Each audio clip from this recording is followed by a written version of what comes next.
Welcome to Doing Learning, everybody. I just got a text. And I'm here with my co-host, Daniel.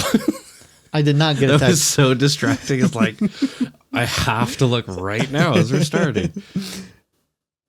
Say hello to the folks. Daniel, we're just going. Hi, folks. We're just going. We are.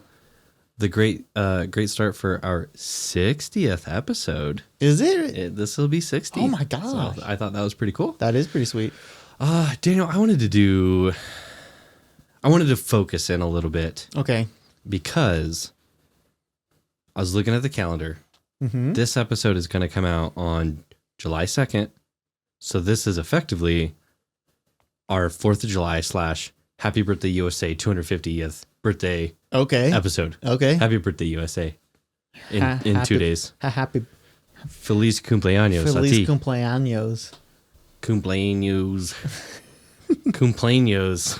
Happy birthday. That's how you say that in Spanish. Trust us. I wouldn't know. Don't do your own research on that one. Trust us fully. Anyway, so earlier this year, I thought for sure, I kind of saw this coming. We know this is 250th year, it's a big year. I thought maybe I wanted to do a young Washington episode. Okay. Right? Yeah. I decided not to do that. Go watch the movie. It's coming out. Whatever. Which is kind of partly why I was like, I was going to say, isn't there a movie coming out? Yeah, there is. Okay. So I was like, that movie's going to probably do it better than I could anyway. You think that's going to flood our feed because of the movie? Yeah, exactly. So then people couldn't find us. They'd be like, oh, I want to listen to that thing about young Washington. And they would just get the movie. Yeah. So I don't want to compete with the movie. Our budget's a little lower. A little bit. The talent, I think we're there. Yeah. We're on TV now, so boom. It's official. But I wanted to kind of focus on American history, Revolutionary War times, but do it in a different kind of way. Okay. Because I think, I don't know, everybody's got a pretty general grasp of how all that went down. I don't know about you, but I have like this idea of what colonial times in America was like for like a normal person. Like, do you have like a picture in your head? I'm picturing like awful wool clothing. Everything is dirt. The buildings are dirty. It's so hot, but you have to wear those hot clothes inside. I know that There's horses in town. You said colonial, right? Yeah. But I thought pilgrims. I mean, so like the little hats and the little black and white. And they're all square dancing. Yeah. And they have the big, that's what I guess pictured for whatever reason. But then you started describing it. I'm like, right, we're a little further than that now. Yeah, or like a good 100 years. No, a couple 100 years displaced from that. Yeah, exactly. Yeah. So, okay. It's you're what's the what am I thinking of here? The musical about the chimney people. Oh, what is it? It's not Stomp. No. Stomp's just stomping. I've never seen it. But you know what I'm talking about? Like I know what you're talking about. The boys that are wearing that kind of clothes. Is yeah. that's the era we're at, or not? Is that too further up? I think that was more like Industrial Revolution. Okay, so it's further back. Yeah. Okay, so somewhere between Pilgrims and the Industrial Revolution. That's right. That's right. Somewhere in between. Got it. So, I kind of wanted to focus on daily life. Okay. But I wanted to kind of make it as interesting as possible. So I picked one guy. I know we kind of lately we've been doing a lot of episodes about like a guy. I like this though. I truly like him because it helps us focus on a subject matter. Yeah. As opposed to trying to like do it all. I feel like it's kind of relatable. Yeah. Like an actual human being is part of this. And I'm all for it. I love it. So I wanted to introduce you all to Lord Timothy Dexter. Timothy Dexter. Doesn't ring a bell. It probably shouldn't.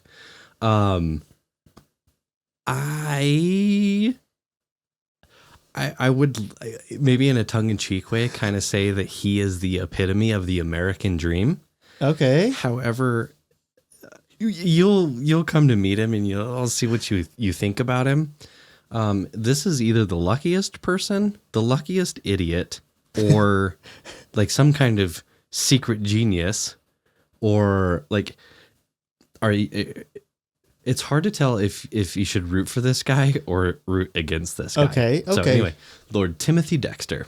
So can you see both sides, both ways? Yeah. Okay. Yeah. Okay. So I'll be interested to see which side I land on. So all of this is going to happen.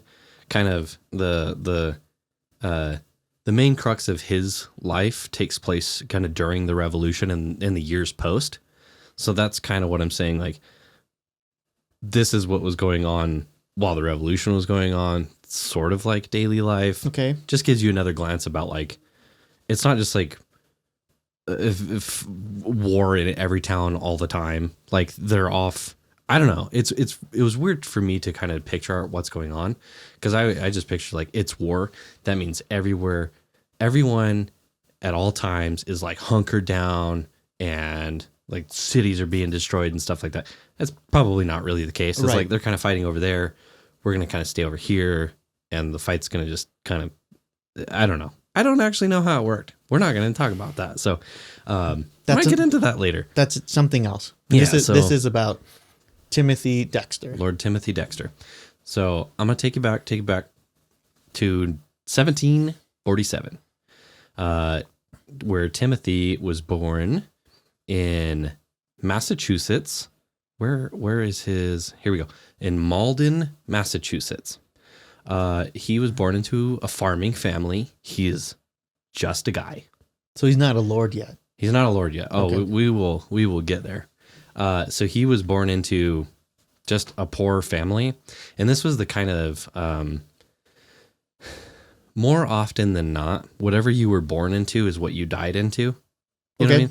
So he was born into a farming family, and that's your life. You're a farmer. Okay. Yeah. Fair. His life is a little bit different. So this is what I'm saying, like a little bit of American dream. Okay.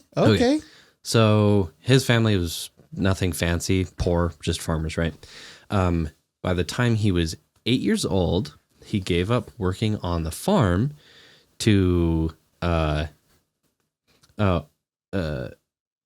no, sorry, I got this wrong. He started working the farm at 8 years old. I was gonna say he stopped at 8. That's wow.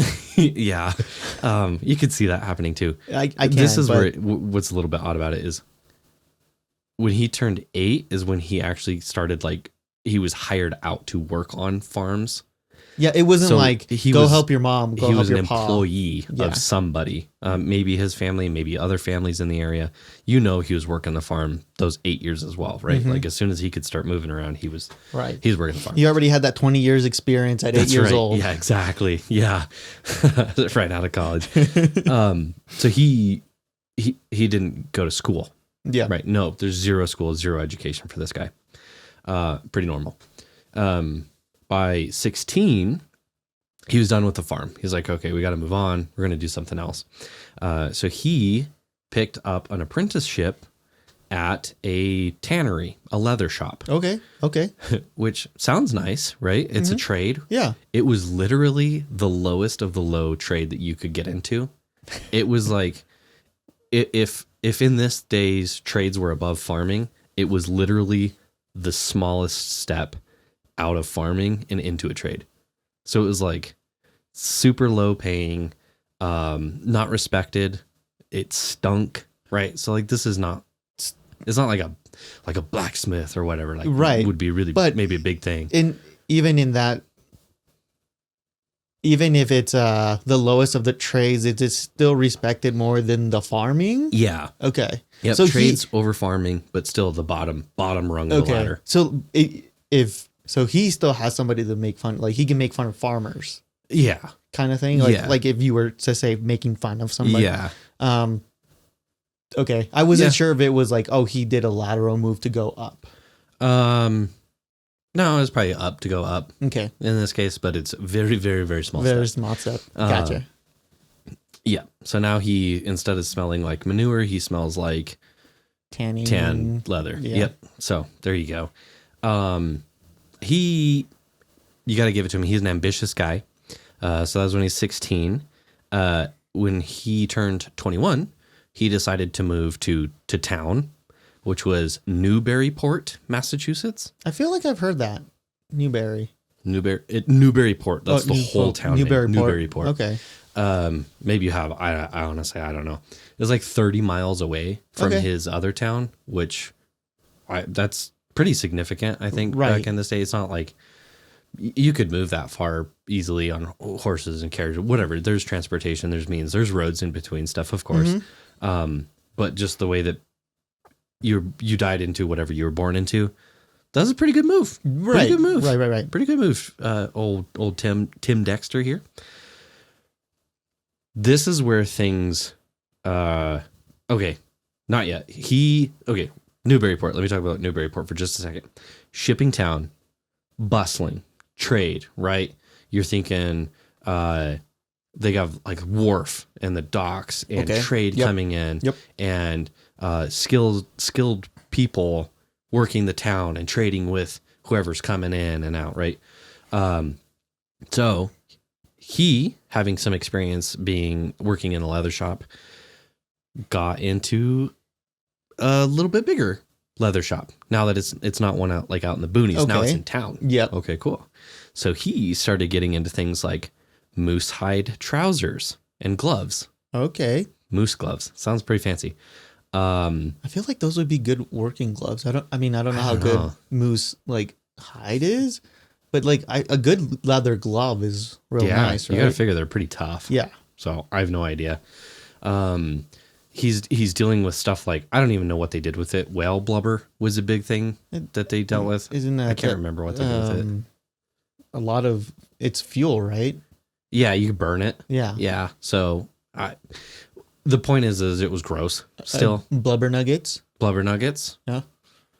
With fries and a drink. Don't ask what the drink is. That's Since I cut you off already, more blubber. I did put in the AI overlords. Make me an image of a person that would have lived between the period of the pilgrimage and the, what did we say, industrial revolution. This is what it came up with. What do you think? They literally just combined the two. It's like the Venn diagram. It's not time based, it's physically based. Your jobs are safe for a little bit longer. Yeah, everybody. You guys are all good. Gosh. Anyway. Okay.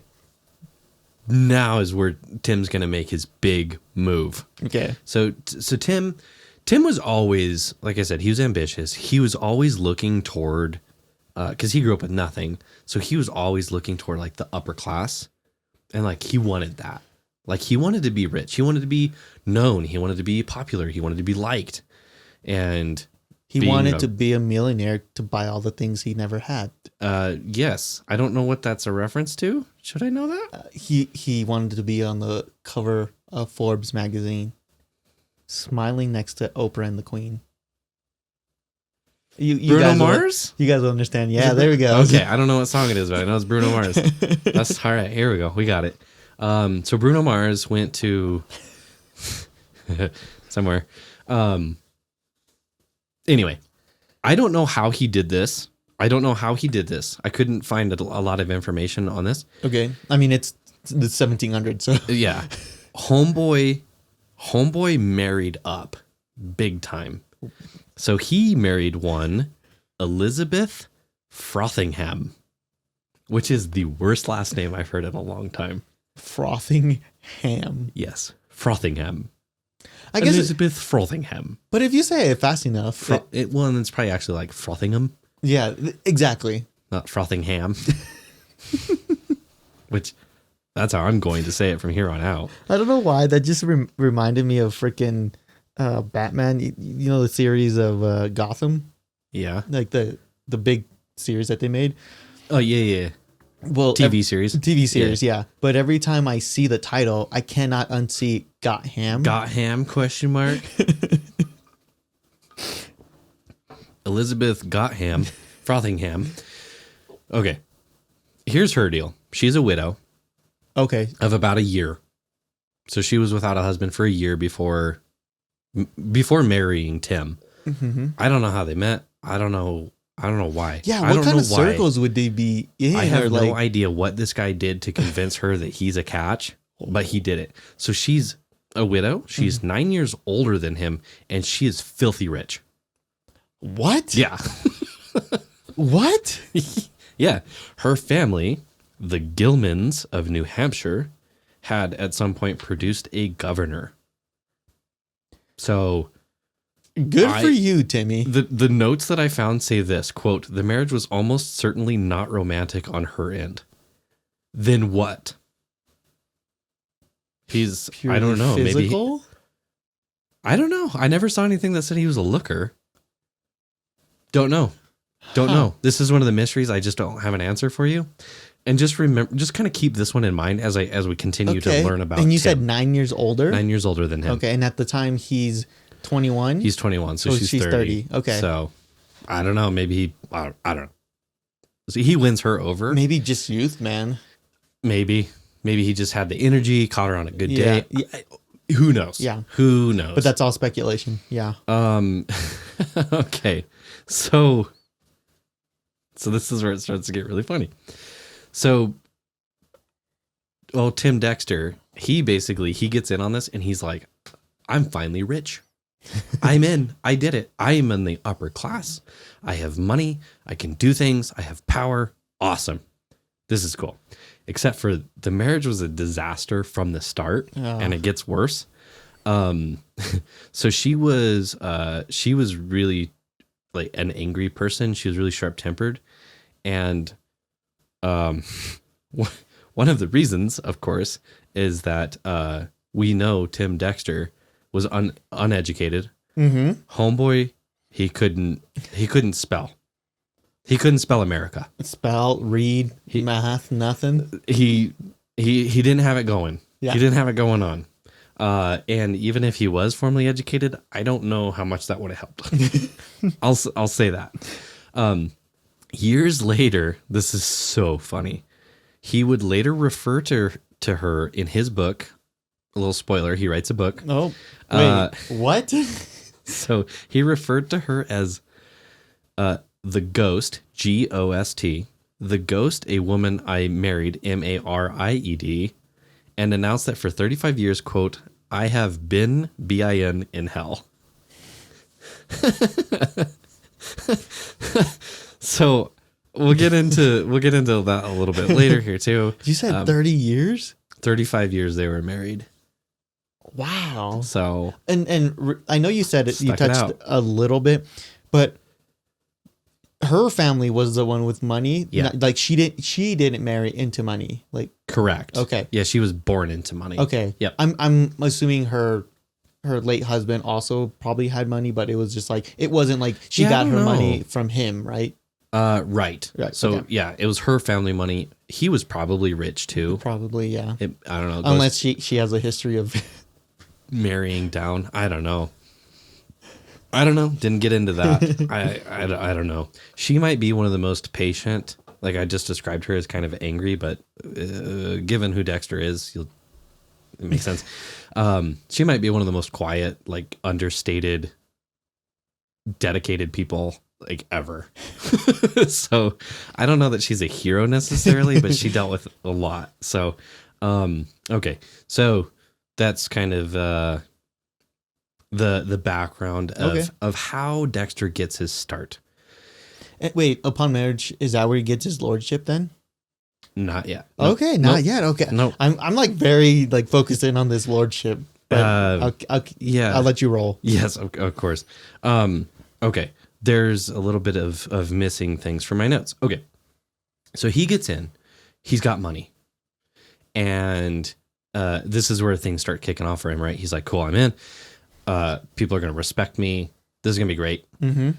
except for the fact is that people knew who he was before he had the money. Of course. And so even though he had money, everyone still ostracized him. And they're like, no, this is like, he is dirtying the name of what it means to be of the upper class. You know what I mean? Like really snooty. It's kind of like old money versus new money. Yeah. Like you don't deserve this. You're not part of this. You are not us. Don't get it confused. You know what I mean? Yep.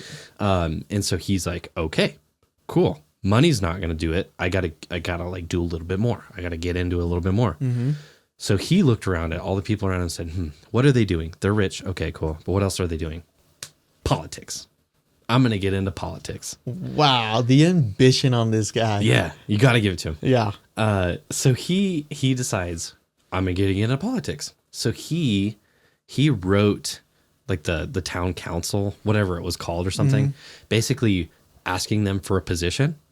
And remember, this is a guy who can't spell, is writing letters.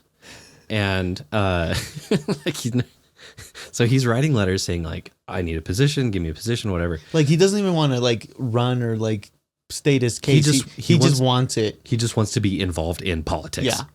Cool. So he sends a letter, nothing. They ignore him. He sends another letter, they ignore him, and he just sends letter after letter after letter after letter after letter until they just give up. And they're like, figure something out for this guy. So they made him the informer of deer. So just making head count of how many deer there are? Yeah. It was his job to let everybody know how many deer were in and around town. I mean, that's somewhat of an important job, right? I mean, I think about it like nowadays, like like dealing with deer migrations or how the population is, like, I feel like that's kind of a big deal. That's why we have tags and stuff like that. Like we don't want to overhunt. Oh, sure. Sure. Managing game. Yeah. He was not a game warden. He, to be fair, I mean, there is a little bit, I will say to take the wind out of my own sails for the joke bit here. There is some discussion that deer was kind of a catch-all term for game. And so it may have been a little bit closer to a game warden.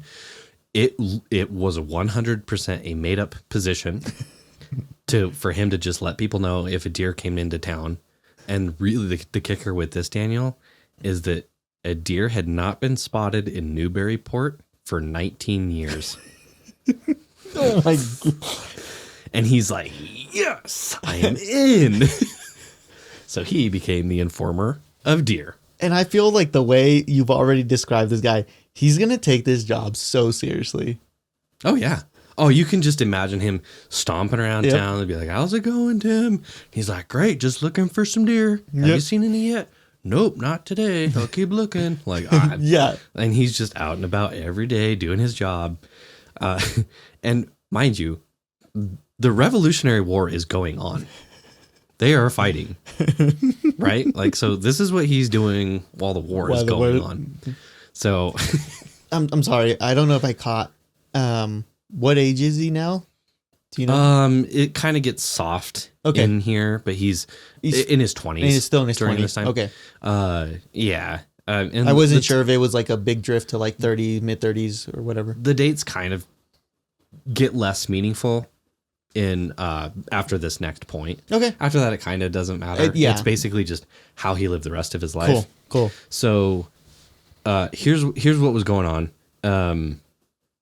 The Revolutionary War is going on, right? It's raining again. Please drain backyard. So the Revolutionary War is going on.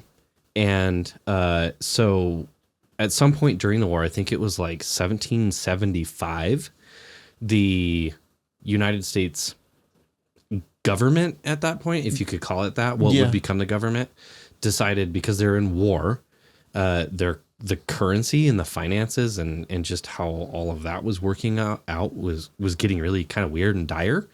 And so what they decided to do was issue, because you have to pay the soldiers. So they issued a new currency that wasn't British currency. Okay. Right. And it was called the Continental currency. Sounds nice. Except for when like the British found out about this, they just made a whole bunch of counterfeit continental currency. Okay. And so the value of a continental, we'll call it a continental dollar, it just plummeted, right? It basically went and just hit zero. So by like, let's see, they printed a ton of it. The British did? No, the U.S. The U.S. So we all know, right, the solution to we don't have enough money is not print more. Yeah. So they printed more. They printed around about, I think what's equivalent today, it's got to be $241 million worth of it. Okay, that's a lot. That's a lot. So just by 1781, it was basically completely worthless. So I don't know if you've ever heard this phrase. It sounded kind of familiar to me, but there was a phrase that's it's not worth a continental. That's where it comes from. No, never. So I don't. It sounded vaguely familiar, but that's where it comes from. The continental currency, where it literally was not worth anything.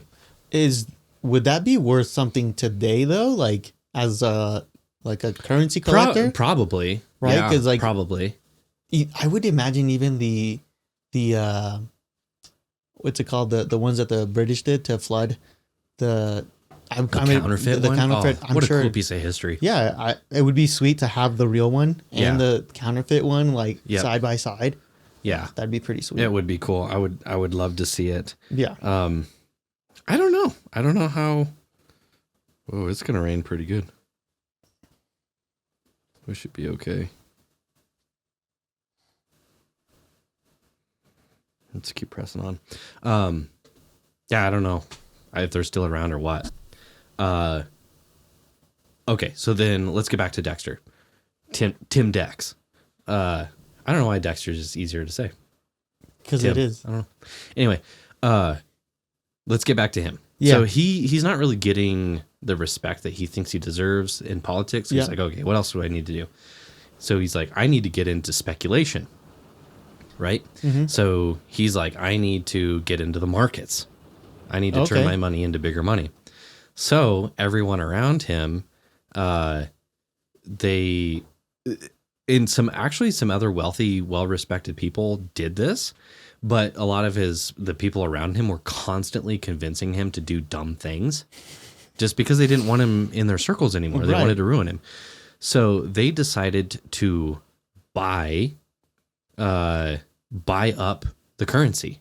They're like, I know it's not worth anything. So for fractions of pennies at that time, he was literally buying like pallets, like crates of continental currency. Okay. And he bought so much that he almost went bankrupt from all of his wife's wealth. He basically spent his wife's fortune on this worthless currency. What the? Yeah. That's crazy. So, holy cow, right? That's like us doing our life savings to buying Monopoly money. Yeah. Like, just absolutely crazy. Some sources suggest he amassed almost 20% potentially of all continental currency ever printed. He bought a lot. That's a ton. It's a lot. Literally crates and crates and crates of this stuff. So, okay, where's this plot going? Yeah, everyone is like, holy cow, that's the dumbest thing I've ever heard, right? Except for the United States finishes up the war. They establish a government. They're like, cool. And then old Alexander Hamilton, your homie, from the play. From the play. Watch the movie. It's a good one. Spoiler alert. Let me know if this was in it. So he was the first Secretary of the Treasury. Yep. And so his plan, I got to kind of read my notes a little bit. His plan to restore public credit included this. The U.S. government, you could bring in your continental currency and exchange it for U.S. Treasury bonds at 1% of the face value. Which, math, you do whatever you want. He, overnight, was filthy rich. They, like, everything that he had in his stash, all those pallets and pallets and pallets of paper that were completely worthless, overnight just went, boom, super money. So he just, like, had a warehouse full of cash. I mean, he had to trade it in for bonds and stuff like that, but he was overnight super rich. Oh my. Like richer than he was before. By a lot. I'm sure that would make the rich people so mad. Yeah, they're like, that was such a dumb idea. Yeah, like, and it paid off for you? Yeah, exactly. Like, who does that? Him. Like, would you say like tenfold, fivefold, or like I know you said richer than he was, yeah, but like a number we can grasp. It's even if it's a imaginary arbitrary number. I mean, if he had 20%, I mean he was pulling like multi-millionaire. I'd probably say maybe like 10x. That's something like that. I mean, yeah. He had 20% of all of the currency. Yeah. That's insane. Like, so you asked if that was in the play, not specifically, right? But I still would imagine like if somebody came in with 20% of all the money and you're just like you announce that. Let's say come in, trade it in, and this guy comes in with so much of it. Like, I can't imagine how that transaction went. Yeah, they're like, oh, here's my 5. Oh, here's my 10. Like some old lady, like, yeah. Here. And they're like, here's your 3 pennies. Yeah, right. And then he shows up with like trucks, and boats in the port. And he's like, all right, let's go. I don't know. You think, at some point they'd be like, oh my gosh, we didn't know that. Yeah. Like this one guy. Why do you have all this? So, but good for him. Good for him. It worked out for him. No kidding. Could he seen that coming? I don't know. I have no idea. Why did Alexander Hamilton do that? Kind of don't know. Did he get lucky? Was he a super genius? I don't know. It remains to be seen. I don't think that's a repeatable thing that can happen. It's funny you say that, Daniel. Oh God. Old Dexter. He's like, I am the speculative man. And so again, and everybody's always in his ear trying to convince him to do things. So he's like, cool. I am going to get into this. So he, with all his money, he bought 2 trading ships and he made an export business, right? He's going to sell stuff to people. He's going to buy stuff from here and he's just going to sell it, right? He's a speculator. So he had his ships and no idea what to do with them. So he's going to buy and sell. What do you mean he doesn't? But what is he going to sell? Well, all of his friends convinced him, this is what you should do. They convinced him that he should take a shipment of bed warming pans to the Caribbean. So bed warming pan, everybody, is basically a pot on the end of a long stick. You fill it with hot coals and you stick it under your bed and it keeps your bed warm. And the Caribbean, for all you guys don't know, is a place near the equator. It's hot. That's very always. So Dexter. Did he say yes? Oh, yeah. Oh, my gosh. So he's like, cool. You know what Jamaica and Barbados need? Bedwarming pans, clearly. The average winter night I've written down here is roughly 75 degrees. Could you imagine anything worse than like a hot bed?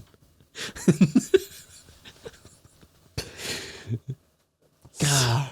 So, Dexter bought 42,000 bed warming pans. No. Yeah. And he sent them south. No. He's like, let's go sell them. And I think his captain saved him on this one. He gets down there and is like, what are we doing here, right? He's doing his job, and then he's like, I have to do something. I can't come back with these. Well, he gets down there and he looks around. They spend some time, right? Things take a long time. It turns out, Daniel, that bed warming pans are perfect for processing molasses. Oh my gosh. They had big vats of really hot, sticky liquid. Yeah. And they were doing it with like pots, and you'd burn yourself. Mm-hmm. And so these had a long stick, they had a locking lid, and they were just perfect. They were the right shape. They were just giant ladles for hot syrup. So he sold all 42,000 units at a 79% markup. Oh my God, he's a genius. A lot. You know what? I don't know if this story can go sour for me. I like this guy. Let's keep going. Let's keep going and see what you think about him by the end. Again, do you root for him or do you not? It's hard to tell, right? He's ostracized the whole time, but he's working his butt off. So it's like, but he's also getting what he doesn't deserve. Kind of, you know what I mean? It's not proportional. He works hard and maybe should get something, but to just like make dumb decisions and come away so well. Okay. Insane. Okay. The money. Okay. That was a dumb thing that he did for whatever reason. Sure. That worked out. The bed warmer. That's just pure spite from his friends. Yep. That's not him. Like, yeah, maybe he's uneducated and maybe he should have known better. Like, yeah, it's hot down there. Why would they need these? Yeah. But he was being led wrongly on this one. So I don't entirely blame him for him. It's more of a like on the people that told him to do it. It's like a laugh at their face. Like, hey, we're going to get him. He's going to waste a bunch of money. And then he comes back rich. And they're like, are you serious? Yeah. So that one, I don't think it's on him. No. Not entirely, though. A little bit, not entirely, though. That's fair. So let's maybe talk then. Let's let Dexter make his own decisions. Yes. He's got it figured out. He is going to send. We know he's good at making moose trousers and moose gloves. Yeah. So he's like, you know what the Caribbean needs? Oh my gosh, no. What? They need moose mittens. Okay. Okay. He figured they needed the hot thing. They need more of the hot thing. I guess. Yeah, he's like clearly misunderstands the climate. Yeah, they're cold. Obviously, they're cold. I sold all of them. Now they're warm at night, but their hands are getting cold. So he's like, "Cool, I'm gonna send some moose mittens or wool mittens down there." And he's like, "Okay, cool. Since we got a shipment going down there, we're also going to, I'm gonna ship, in town." For whatever reason, they were having a problem with feral cats. And they're like, somebody's got to do something about this. And old Dexter, he's like, I'll take him. It's all good. I'll take him. He'll take the cats? I'll take the cats. And so he's like, cool. Let's also send the cats to the Caribbean. And while we're at it, let's send a bunch of Bibles. Okay. Like, all right. Well, Daniel. A very diversified ship there. I will say the mittens, they never made it to the Caribbean because a convoy of merchants was leaving the Caribbean and headed towards Siberia and didn't have the right clothes. Oh my gosh. Are you kidding me? No. Like literally the right place at the right time. Just like, oh, hey, where are you going? Oh, Siberia. We're worried about our hands getting cold. Oh, really? Oh, really? So, yeah, the mittens never made it to the Caribbean. Wow. So, okay, cool. Well, the boats are still on their way. They've still got a bunch of cats and they've got a bunch of Bibles. So, by the time they get to the Caribbean, the cats, they bottom up like crazy fast because at that time they were suffering from rat plague and just horrible infestations of like rats and mice in the Caribbean. So they bought the cats to take care of the mice. So they were like a godsend. How many times at this point had Dexter gone to the Caribbean? Himself? Yeah. I don't know. I don't know that he ever went. He just... Yeah. I'm still rooting for him, but it frustrates me. Yeah. Yeah. Wow. So it was a godsend. Oh my God. So the godsend, is that why they got the Bibles? Give it to me. So the Bibles worked out. there was nobody there to buy the Bibles when they got there, but not long after they got there, a whole bunch of missionaries showed up, and then they had Bibles to go. Did they go sell or like whatever give out? Or... Yep. So, and I'm sure they did some other stuff about, I'm sure they were also doing a little bit of like convincing the locals. They're like, well, have you heard about the Bible? Well, you need it because otherwise things aren't good. You better buy it, kind of sort of thing. So they were probably pushing that on a little bit, but yeah, a group of missionaries showed up too and needed some Bibles. So wild success. Wow. He's selling out. His boats are coming back empty. You know what I mean? Right. Yeah. So everyone is really miffed at him at this point. Oh, I'm sure. So they're like, oh my gosh. They're like, what are we going to do? So they told him, okay, well, we need to give him some more ideas. Some more misinformation. So I've never heard of this, but there's a really old English saying that is for a pointless or just like a pointless task, which is selling coal to Newcastle, because the town of Newcastle was famous for coal exports. Okay. So they're like, hey, Dex, my dude, you know what you should do? You should sell coal to Newcastle. And he's like, that's a great idea. I'm going to do that. So he loaded up his ships with is coal. So gullible. And he sailed off to England. Daniel, wouldn't you know? It just so happened when his the week that his ships arrived, Newcastle miners were on strike. And there was a coal shortage.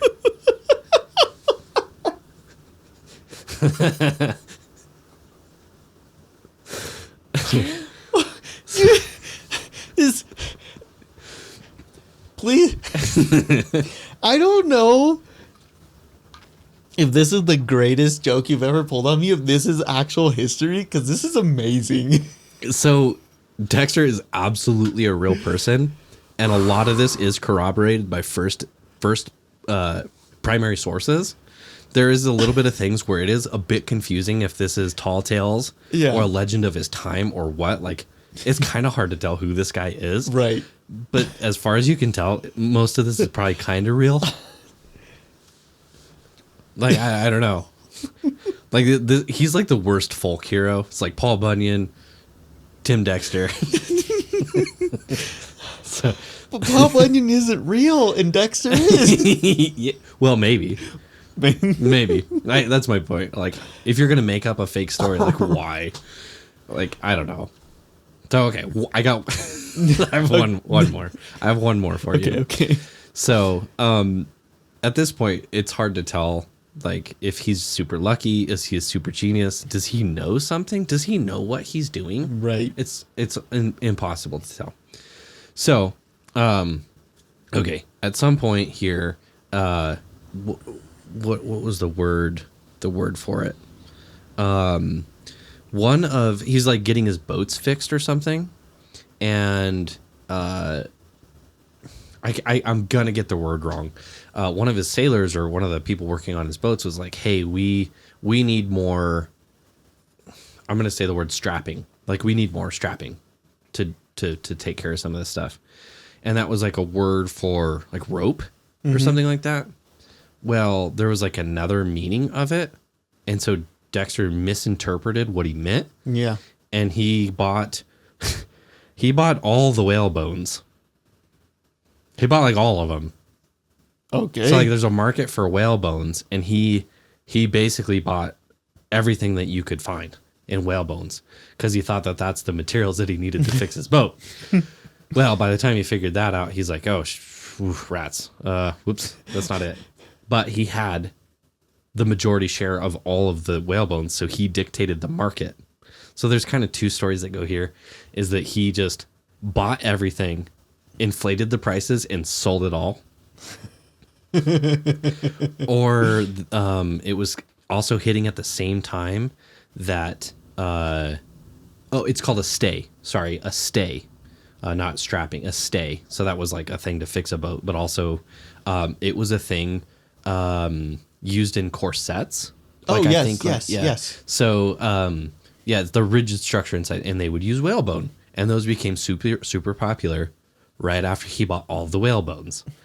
So he bought the wrong thing and sold it all for a huge markup.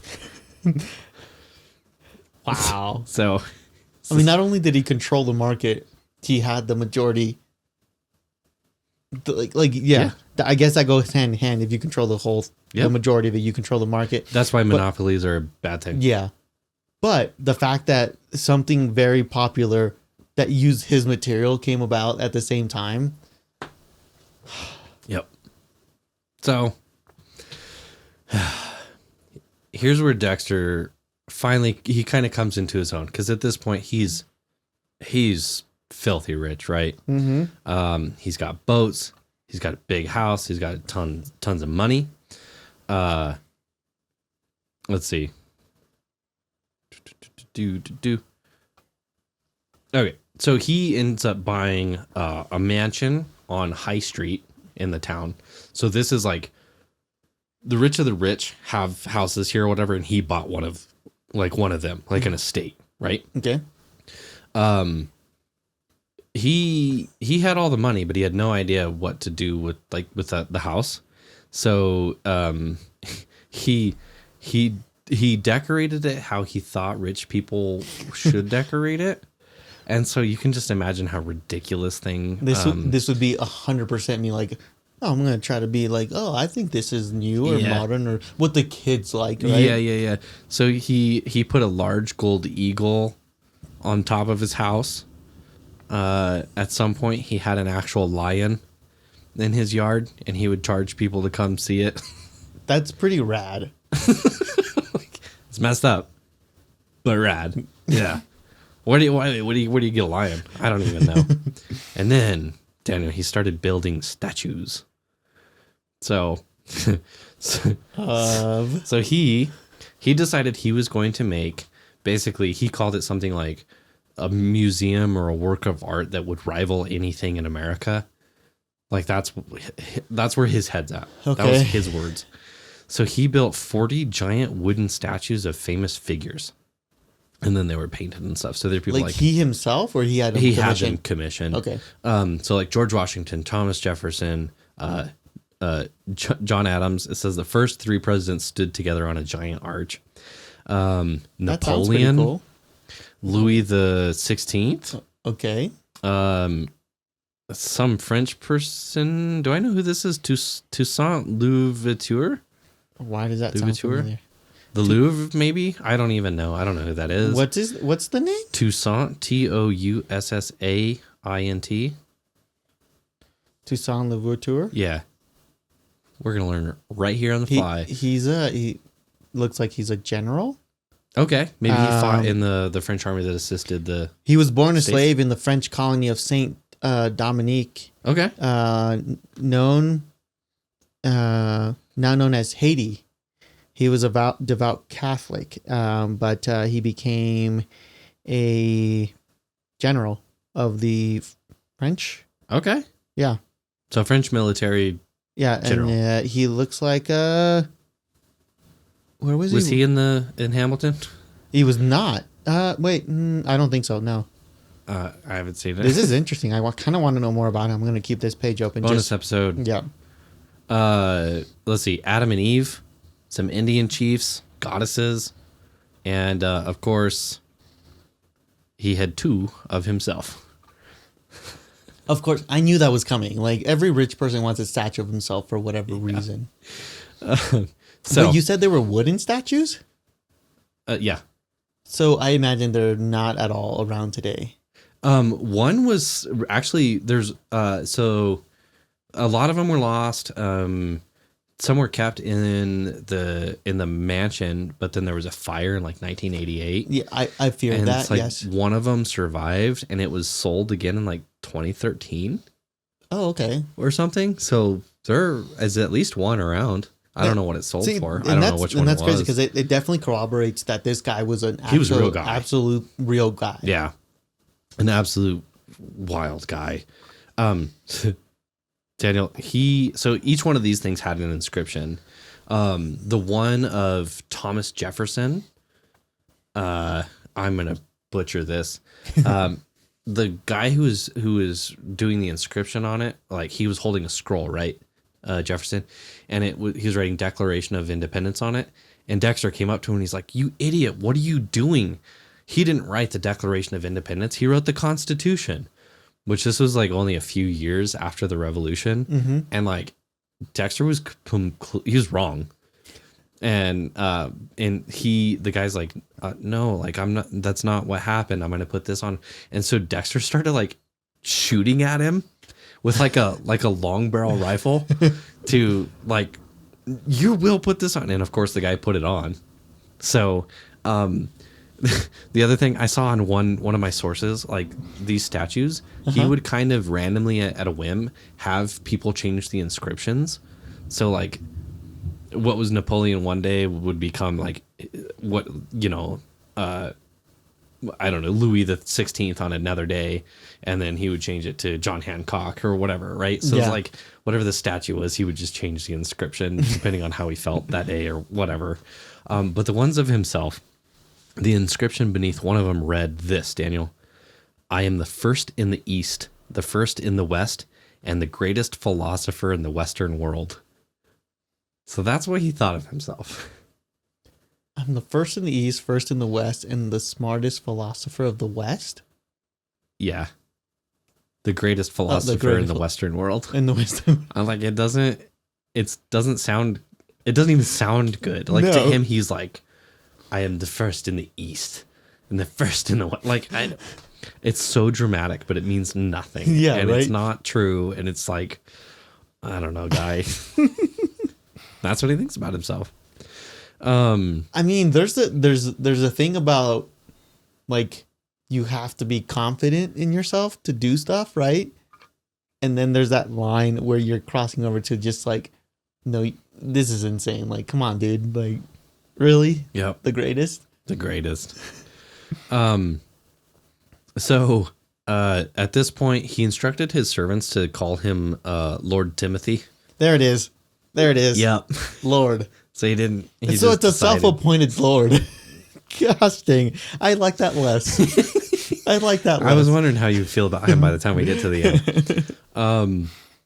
So some of this is a little bit like, did he ask or did people do it to kind of poke fun at him? Right. Because he thought of himself as lordly. He purchased a second estate in Chester, New Hampshire. And then so they called him the King of Chester, the Earl of Chester. The King and Earl? Or like it was kind of interchangeable. Okay. He was a weird dude. Like he would walk around town. He had a hairless dog. And he would walk around with like a really big hat. And he had like a gold cane. And like he was just a weird guy. He was very eccentric person. Yeah. Right? He at some point wrote like, "I can't walk through town without grins." As if like people, like they would never took him seriously. Like he tried so hard to be well respected and liked in the upper class, and everyone just looked at him and went, "You're not it, dude. That's not you." But would that, if he would have been accepted in the upper class, okay, you made one dumb decision with the money. Let's just say that. Oh shoot, that could have been dumb luck. Okay, so we're not accepting you yet. You're gonna go to the Caribbean, right? So they're gonna play this practical joke on him, but then it works out for him, and they're like, okay, he's obviously making money. Let's accept him into the fold, right? Sure. Would he have been the way he is, or would he have changed? I think because he's really he yearns to be in the inner circle of the wealthy, right? If he would have received that, yeah, I think it would have been different. I think he would have been like, I don't know, like I don't think he would have maybe done the statue things he would, because he's trying to prove himself as a high society person. Yeah. But if he would have been like, yes, you're part of us, I don't think he would have gone to those other extremities. You think I think I might agree with you. I think he would have channeled that ambition, whatever it is, towards who knows what else. Right. Like he would have just been not. He's the kind of guy who can't be satisfied. Right. I think. Yeah, for sure. And so nothing is ever good enough for him. Even, if he got what he wanted, even this, he kind of got what he wanted, but he didn't get what he wanted. Yeah. In the way that he wanted. Exactly. So if he would have, I think he just would have did something else. Yeah.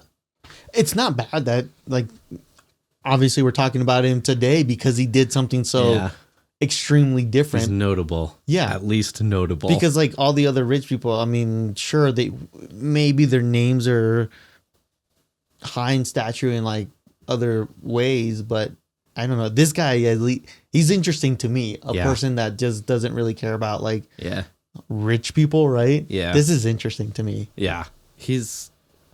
Absolutely. Let's see. The couple other little weird stories as we kind of make our way out of here. A real quick story. He's just he's an eccentric guy, right? Yeah. At some point, like some French king died, I think. Okay. Maybe it was Louis the 16th. I don't know who it was. And so he took it upon himself. He convinced the town, like the church guy, to ring the bells to summon like all the townspeople. And he gave like an impassioned speech, but people said that it was given in either gibberish or like fake French. I would not put it past him. So he just like faked a speech in French about I would French not king. put it past him. I would not put it past him. He's like, oh, I'm so fancy. I'm gonna gibber, but like a whole speech. Like that's impressive. Honestly, that impressed me quite a lot. Oh, so I really liked that one. Let's talk again about his wife. So at some point here, Dexter just stopped acknowledging his wife's existence. No. And well, I take that back. He stopped acknowledging that she was alive. And if visitors were on his estate saw her walking around, he would just kind of solemnly explain that his wife had died and that's her ghost. Oh, Dexter. Like, dude, why? That's so wrong. Yeah. It's just like, oh, my poor wife died years ago. That's her ghost. She roams the grounds. Like, what a jerk. Brings a tear to... Yeah. It brings a tear to my... He gets back slips into French. His fake French. So that's, So I don't know why she's with him. I don't know. I don't think he treated her well. Did they have children? They did. Yeah, he didn't get along with his son. It came up in some other ways. But yeah. So at least a son? Yeah, I think he had a son and a daughter. Okay. I can't remember. It didn't come up a lot because the other things are crazy. No, right. So, but yeah, I think he had some kids. I'm trying to justify why the wife would stay there. And I think it's Maybe because one, children, and two, there was money still, right? Yeah. I mean, she was kind of maybe just trying to live her life as it was. Yeah. Like, I don't know. I mean, she's not struggling. Yeah. And I don't know. I don't know if this is kind of the time in society where like being a widow was not good. Yeah. I know that happened here and there where it was like, a widow. Mm-hmm. It's like, chill out, guys. Like, that's her fault. Right. Yeah. In any case, it could have been some of that. So she was like marrying to be married and then whatever. So I don't know. I think she's probably an interesting person, but she didn't do this weird stuff. So the stories are not about her. Yeah. But this poor lady. She'll come up one more time. Okay. All right. It's 1802 now. And Dexter decides he's about 55 now. There, Daniel. He I need to text this. I'm going to text this to you, and I'll have you read the excerpt. He decided it's time. He's a high society guy who needs to write a book. Wait, she's how old? She's 9 years older than him. He's 55. No, he's 55. Yep. Okay, that's what you said. Okay. Yep. So she's getting pretty old for this time. Yeah. So he wrote, Daniel. Here's the title. A Pickle for the Knowing Ones, or Plain Truths in a Homespun Dress. What is that? What? Who's your audience for that? I don't know. But I'm going to send you this text. I'm going to text Daniel right now. Where is Daniel? Lives. IRL, as some of the kids say. When was the last time I texted you? It's been a while. I think we just message at work and stuff. Daniel only texts me when he's on his way or something. Okay. Oh yeah, that's right. I didn't. Wait, I texted you today. Oh, then it was probably up higher, and I just. You were the second. I was like, I asked you if you wanted. Yeah, you did. Spam musubi. It looked like a spam sandwich. It's literally sticky white rice. Yeah. With spam on top of it. Yeah. It's usually wrapped with seaweed, and there's some kind of sauce on it. You can make that for so cheap, though. Oh, so cheap. Yeah. So cheap. Why would you buy it? Well, I wanted to buy it today because I knew I was just gonna come here. Yeah. Okay. Why do you ever buy pre-made? Convenience. I get it. Whatever. I do it too. All right. I sent Daniel a text. Daniel, would you please read this excerpt from his book? As soon as I get it, yes. You have your notifications silenced. I'm going to my messages right It now. says it's sent to you. Me and Daniel know how to text. Dude, I'm looking at your messages. It's literally not here. Notify anyway. McKyler has Oh, okay. Do you get it? Okay, this is the spelling as well. See how you can do here. Do you want me just to read it straight through? Yeah, just try to read it. Okay. Don't stop to spell stuff. Okay. I'll put the excerpt somewhere so you guys can read it. I'll put it on the screen maybe. Okay. I'm the first Lord in the United States of America, now of Newburyport, is the voice of the people, and I can't help it. And so let it be known now, as I must be the Lord, there will be follow many more lords pretty soon, for it don't hurt a cat. Nor the mouse, nor the sun, nor the water, nor the ear, then go on all it's easy. I feel like I was rambling on. What am I talking about? What did I say? Obviously, I know, I said some things that I assumed were things because, my brain just kind of, tried to fix it. What was your favorite misspelling? I think I know mine. Because he did good. He went right past the misspellings. I'm going to put this in the captions. I'm going to put this on the screen. I'm going to make sure you guys can see what we're looking at here. The United was pretty good. United is YOU United. And America is AMERICARY.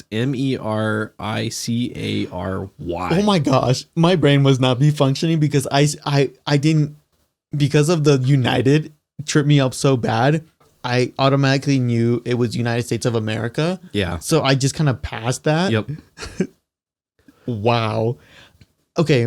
For a moment there, I kind of understood what he was saying, but when he said, let it go now, as I must be the Lord, there will follow many more lords. I have no idea. What is he talking about? I think he's like, if I must be a lord, I must be a lord. For there will be others that follow me, and this is my time. Kind of, I don't know. I have no idea what he's trying to say. That's wild then. I'm like, okay, I like the guy. Let's just get that straight and let's get that out there. I like the guy because he comes from humble beginnings, and yeah, maybe he didn't have the education and the know-how in the beginning, but somehow he failed upwards, right? Yep. But then I read this and I'm like, dude, you gotta chill. You won a few. Stop while you're ahead. Like, you don't have to win them all.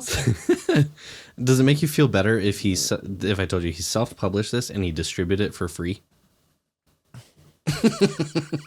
He just wanted to spread the message. Honestly, it does make, like, okay, the fact that he didn't make people buy this, because if he was like, oh, I'm gonna make money off my book, I'd be like, dude, that's sleazy. But he's just like kind of self-promoting himself. Yeah. He's a hustler, man. Okay, I get it. So, here's what the book is about, and then we'll talk a little bit more about it. And this is an excerpt. Yeah, that's directly from the book. It is partly autobiographical, partly a political rant targeting politicians and religious officials, partly a theological treatise on mankind's place in the animal kingdom, and Daniel, partly a sustained attack on his wife. No. We didn't read that part. No, that's where I draw. I draw the line. He does not treat his wife well, and I'm not in on that. Dude, she gave you the start. Yeah, he's nothing without her. Like, literally, he's still in the tannery. Exactly. Like, maybe he moves up to like being a fish guy. I don't know. I don't know what's after that. Yeah, he's not an author. He probably never writes a book if he, you know what I mean? Like this that and this. That baffles my mind. Like, dude, how are you so dense that you literally think you're better than your wife, even though she gave you your start? Everything. Yeah. Yeah. I don't know. Baffles me. I agree. What did you notice else that was weird about this? There's no punctuation. There's no punctuation in the entire book. In the entire book? The entire book. So where it's like a whole run-on sentence. Basically. Yeah. So like where yours ended, that was just because of what I had typed. Right. It's there. Also, the capitalization is a travesty. Oh my gosh. There's random words that are just like capitalized for who knows what reason. Like, I feel like, no, I was going to go on a stretch. Like, maybe the capitalization is the start of his, like, quote unquote new sentence. It's not. But it's not. It's not. I can't capital help it, so capital let it go, capital now as I must. Yeah. I'll put it on the screen. Crazy. So this is funny. He got a lot of complaints about the punctuation. So he's like, okay, cool. I will fix this in the second edition. So he published it again, did another run, and this time it included one more page. And on the back page, it was 11 lines of various punctuation. No.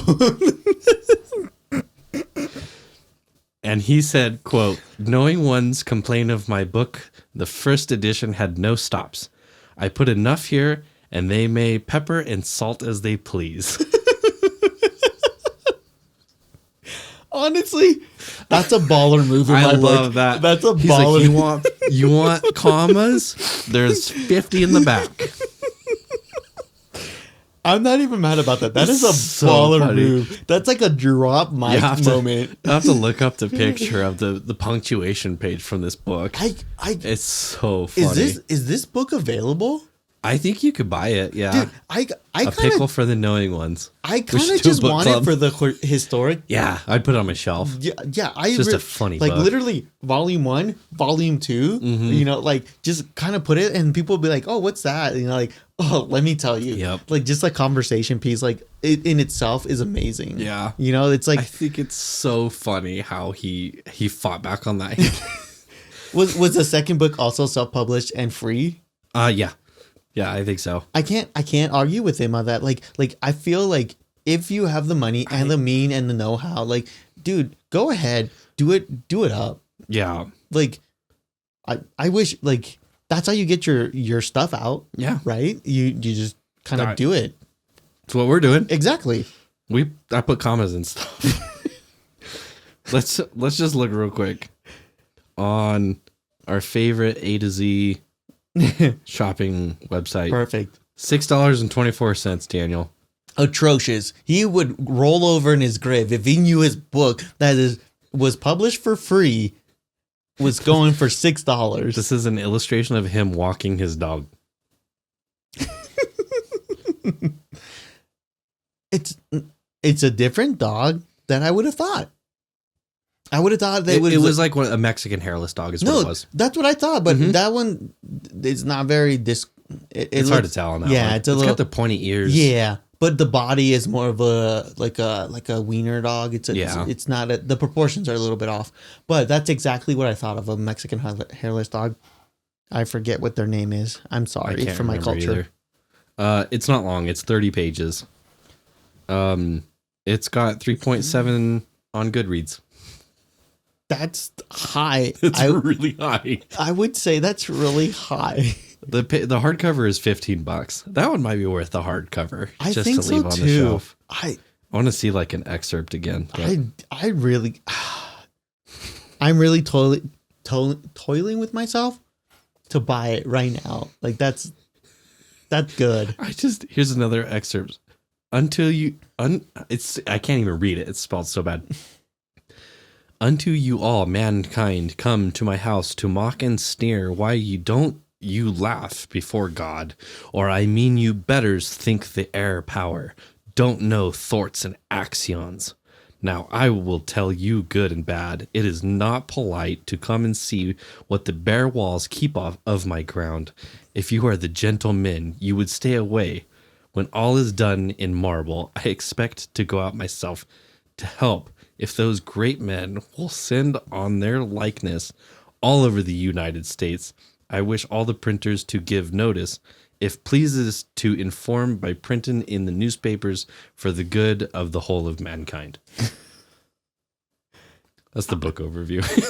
I like that excerpt. Is United States? Yeah, it's the same. Okay. At least he's consistent. You know what? I kind of wish, there is courses in college where you learn Shakespearean, right? Like you learn how to dissect it, how to like break it down, what they actually mean and stuff. Because because it's very complex, right? Yep. Like not just anybody can pick up a Shakespearean play and tell you what it means. Like a lot of people There's a lot of words you stare at them and you go, that doesn't mean anything. Or like a lot of a whole page of nothing. Exactly, right? It would be really interesting to see a professor of English try to break that down. Like break this down and like tell you exactly what he's actually meaning. Yeah. It would be really fun. It'd be a fun little lecture. Yeah. For sure. It's funny you mentioned Shakespeare because Tim, Lord Tim at one point boasted that his work would be remembered, quote, once Shakespeare and Milton were forgotten. Good luck on that, Dexter. Yeah. Good luck on that. Because Shakespeare, I like Shakespeare. I do too. And I think it's going to be a while before that's gone. Yeah, I think so. I'll tell you one more Dexter story, and then we're pretty much done before he passes away here. Okay. He's getting towards the twilight of his life. So at some point in 1806, I think this is the same year that he did later pass in 1806. He's 59. He decided to stage his own funeral. Okay. So he had a really nice coffin made, lined with silk. He had his own mausoleum already built as part of his like mansion. He already had a mausoleum. He'd show it off to people all the time. Well, this is where I'm going to die. So rest. I see a little bit of various different stories on this one where he did it surprisingly to see where like how people would react. He bribed certain people to go along with it. I also saw that he just put it in the newspapers and was like, "Hey, come to my funeral," kind of sort of thing. Really weird. In any case, on his fake funeral day, about 3,000 people came. That's pretty good, I would say. Like all invitees or just people that showed up? I think just people, just the public. was invited. So that's pretty good for I his think. fake. Like it was for his fake funeral. It was public that it was going to be fake. I think so. Yeah, which is just I don't know. If you just saw like a weird guy, I kind of, this is not a good comparison, so I'm sorry, but like the guy who kind of comes to mind a lot with this guy, and I'll see if this surprises you, is Elon Musk. This guy reminds me of Elon. I just like you just know what I mean? He's eccentric. He makes decisions that shouldn't work, and then they kind of do. Yeah. He's surrounded by people that they're probably the smart ones, but he is smart. There's like kind of a lot of parallels. It's not about him, but I could see Elon doing this. You know what I mean? Like his just fake like funeral. Hey, I know, like whatever, but like this is like I want to attend my own funeral kind of guy.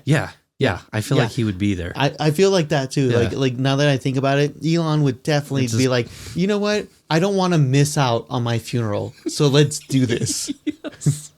Yeah, maybe less. Yeah, it would less for. I want to see how other people react. Is like I don't want to miss it. Yeah, I want to hear the eulogy. Yes, perfect, beautiful. This is where it really sucks, though.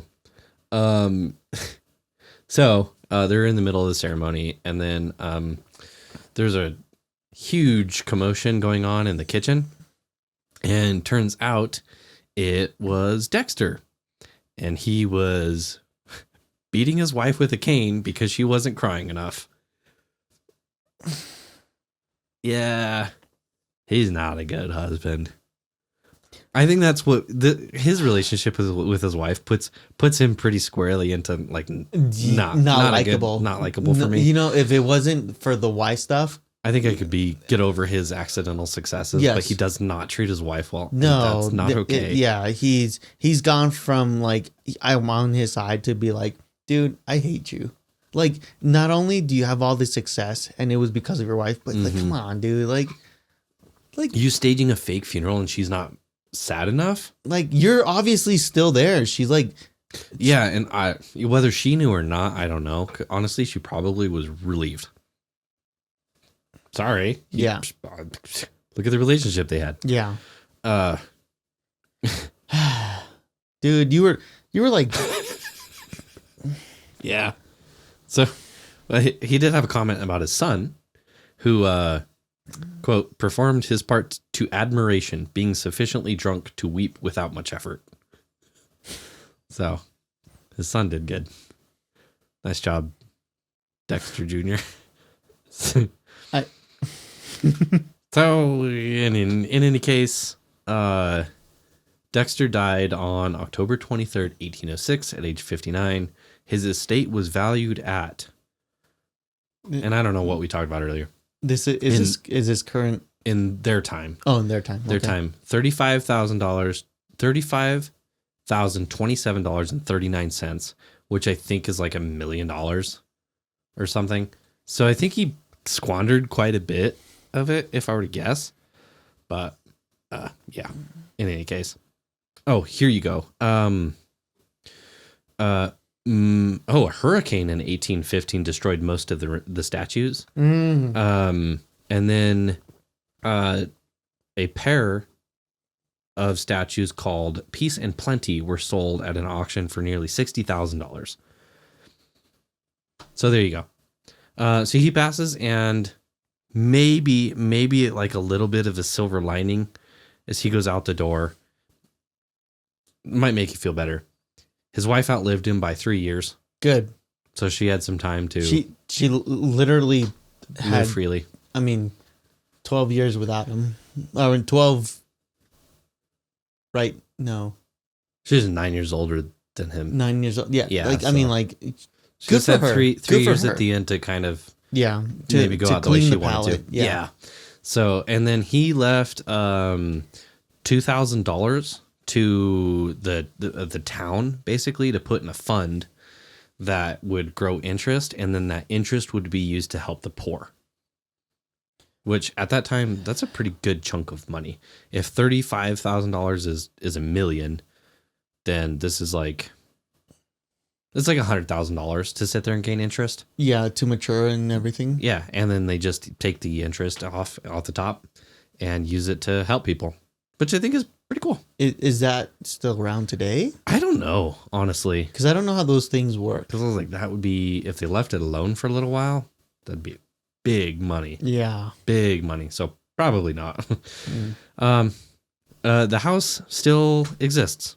So you can go see it. 201 High Street. Hold up. Newburyport. Let me look this up real quick because I'm actually very interested.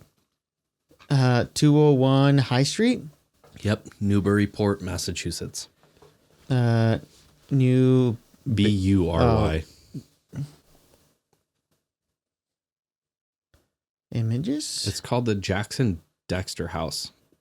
I don't know why Jackson. Wait. A couple of different houses came up. What?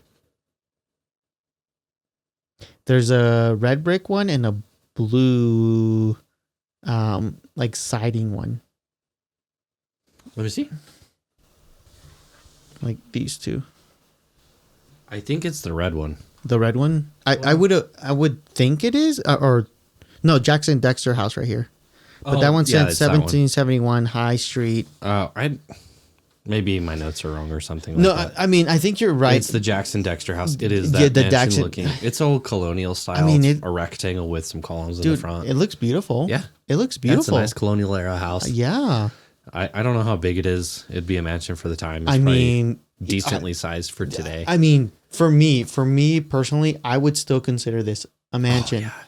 Because like it's cool. Anything over what, like, I don't know, 5 rooms. So like 5 rooms, I still think is pretty decent, right? Oh yeah. Like parents, 4 children, right? Yeah. But anything bigger than that, like it starts getting out of the realm of like home. Yeah, and like rooms you truly don't need. Yeah. Yeah. Exactly. I agree. So, yeah, it's a beautiful home. Not my style, but nonetheless very beautiful. It was Dexter's style, or he made it his style. It's. I'm kind of torn right now because like I want to buy the book, but at the same time I don't know. Like I don't want to support a wife beater. Yeah, but I know it's not supporting him directly. Like what You're are those? Buying a piece of history. I don't know. So exactly. I think us doing the story will cancel out any guilt that you should have. Yeah. You know what I mean? It's very interesting person. Very like yeah, history is crazy, and then I think you have to take that with a grain of salt. There's good and bad with everything. Yeah, people are complicated. Yeah, he did some things. His ambition, his drive to make a better life for himself, very American dream style. I mean, that is good. Yeah, that's lofty. For sure. I like that. I respect that. And there are aspects that I don't respect. Yeah, and that's could go for anybody. I mean, so the thing that I'm wondering, like straight things that go into my brain, right? Like just questions. Is like, what about his parents? What about his siblings? Where are they? What do they feel? You know, why didn't he be like, hey, I'm going to extend the hand now because I'm filthy rich, or maybe he did, or maybe he didn't, you know, like, there are a lot of missing details. Yeah. In this, I have a lot of questions about some of this stuff too. And it's just hard to find information. Yeah. It's hard to even know like how much this stuff was like real. Like I said, right. What did he do? What did he not do? But I mean, it goes to, I don't know. It goes without saying that he definitely succeeded. Yeah. He definitely was successful. He finished better than he started. Yeah. Oh, yeah, he definitely did. Whether, I don't know, like that was good or bad. Yeah. Doesn't really matter at this point in time, right? It's just history. It's just history, and it's a good point in history. Like I don't know. I feel like nowadays it almost seems impossible to do what he did. Yeah. But I think in some ways, if this teaches you anything, it's that perseverance of pursuing what you want can get you places. It can get you places. Yeah, I think in a lot of ways, I think that's true. In a lot of other ways, the closest thing I think I can equate him to is like some kind of, I can't remember, like the guys on the internet with the diamond hands and they're buying meme coins. You know what I mean? And they're like, buy Dogecoin and we're all going to get rich and to the moon. You know what I mean? They're like buying stuff that's dumb and doesn't make sense and then getting rich off of it. Like people who got rich off of GameStop when it exploded. Oh my gosh, that was ridiculous. Reason, yeah. Right? Like all that kind of stuff. Like let's keep it alive. And then it's just, And in a way, like that's exactly what he did. Yeah. Is he made his money making decisions that shouldn't have worked out and did. Not that that's going to work out every time. In fact, I feel like it's going to be more often not work out. Yeah. It just happened that he hit the nail on the head more often than most people. Yeah, I don't know. What a guy. Maybe the luckiest idiot. Maybe it's some kind of secret genius. I'm not sure. Aliens. You have to let us know what you guys think about old Timothy Dexter. Yeah. As one author or as a historian wrote, I think this describes him very well, is that Lord Timothy Dexter was a man who makes his own rules of rhythm. Yeah. And I think that's pretty much it. Very just poetically, yes. A unique guy. Yeah. What did it? I read something else that was like, some characters are gentlemen and some gentlemen are characters. And he is a gentleman who is a character. Maybe not a gentleman. So there you go. Revolutionary War. Happy 250th birthday, America. Happy 250th. Making people like Lord Timothy Dexter every day. I don't know. What else is going on? Instagram. Do Instagram. Do Patreon for bonus stuff where Daniel's going to tell us about Tussaud Louvre, some French general. Maybe. Did we kind of cover it? No. Okay. So I will say, not French general. I got that wrong. Wow. I actually just read a little bit more about it. Way more interesting. So. Okay. You're just going to hold on to it. I'm just going to hold on to it. There you go. You better make the bonus episode. I will. I 100% will, because I'm very interested in this character. And I'm like, I kind of respect this guy, right? Okay. Off the face value. We'll see how it goes. So join us over there to see how it goes on patreon.com/doinglearning. We're on YouTube now doing videos. Oh my gosh. Yes, guys. Yes. You have the option of listening or watching, which I think is neat. If you're on Apple Podcast, you're only listening. I'm sorry about that. There's nothing I can do about that for now. Maybe in the future that will change. Definitely. But you'd be shocked of how podcast technology, it seems like it's not where it should be. You think it should just be automatic, but it's not. I've learned a lot. So I'm sorry, that's not my fault. But go to YouTube, I guess, if you're not a Spotify person. I don't know. Is that all the things? I think you covered it. Yeah.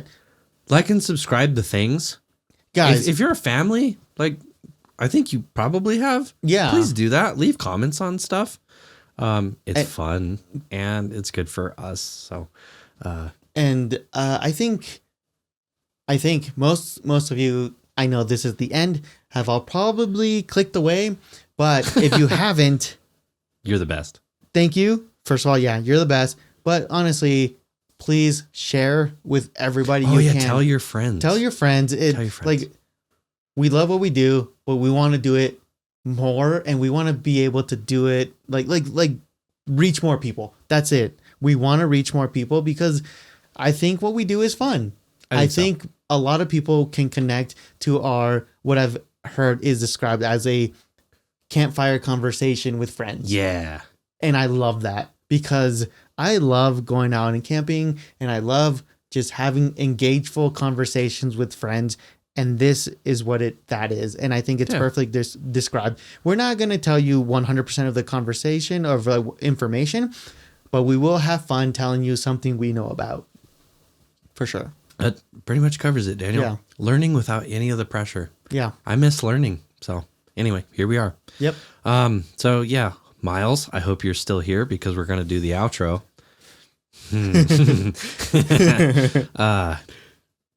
Daniel, I hope you had fun tonight. I had a lot of fun learning about old Lord Timothy Dexter, a little piece of American history that maybe you didn't know about, part of the Revolution, and something, let's celebrate some American history because it's fun. Why not?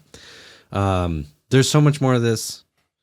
I think I got some stuff right. I'm pretty sure I got some stuff wrong. So make sure you go out there, do your own research, stay curious. America, America, God shed his grace on thee.